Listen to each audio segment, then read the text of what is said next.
Hi guys, this is Misty from the Book Rat, and this is my stack of 5 for April. Because the end of April brings us Fairy Tale Fortnight, which is a fairy tale themed blog event, of course this month's stack is fairy tale themed. We already know from the last stack that I'll be doing a video review of Beauty by Nancy Olin, but I want to do at least one other video review for you during the event, so I'm going to let you guys decide which book that will be for. All of these books I'm going to show you definitely will be read and reviewed. Normally in stack of 5, I'm showing you 5 books and only one of them is going to be read. In this case they all are, but you're deciding which one you want to see a video review of, and the rest will have written reviews. And they are all either fairy tale retellings or fairy tale-esque in some way.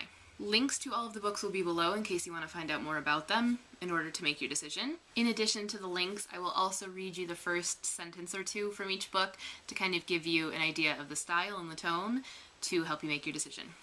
And let me know which one book you want me to read and do a video review of, and the voting will be open for a week. So April 8th I will count up the votes, and that's how we'll find out which other book will get a video review. Long story short, here are the books. First up, Titan Magic, Body and Soul by Jodi Lamb, which is sort of fairy tale-esque and fairy tale inspired and mythology inspired rather than a direct retelling of any particular tale. From Titan Magic, buried in the shadows of a damp alley, a little girl huddled over something dead.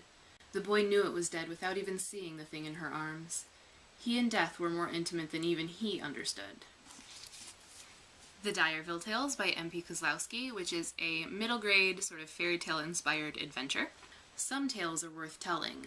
Of all the children living in the Oberon House orphanage, none knew this more than young Vincent Elgin, he of the fair skin and the sad eyes, the disheveled hair and the honest smile.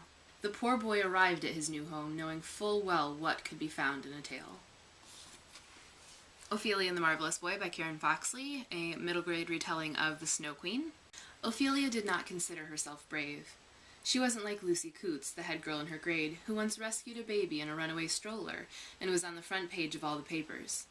Lucy Coots had heavy brown hair and pink cheeks, and she called Ophelia Scrap, which made everyone laugh, even Ophelia, to show she didn't mind.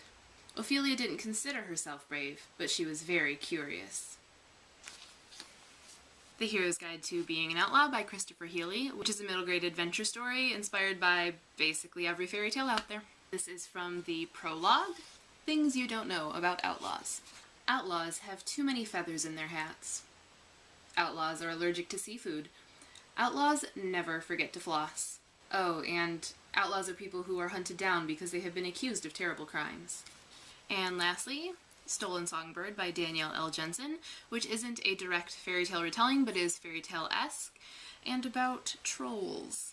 My voice rose an octave, resonating through the Goshawk Hollow marketplace, drowning out the bleating sheep and the hammer of the blacksmith down the way.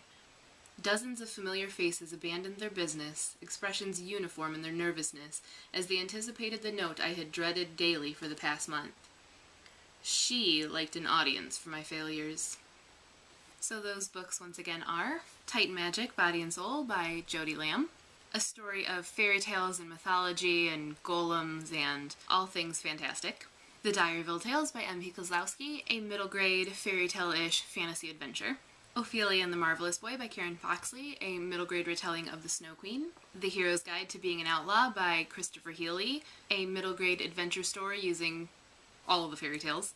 And Stolen Songbird by Danielle L. Jensen, an epic fantasy tale using trolls and fairy tale elements. Vote in the comments for which one you want me to do a video review of, and keep in mind that Titan Magic and The Hero's Guide are both parts of a series, so this is book 2, this is book 3. There might be slight spoilers in the review for the previous books. And as I mentioned, links to all of the books can be found below, so click on them, find out more, or read them if they sound interesting to you.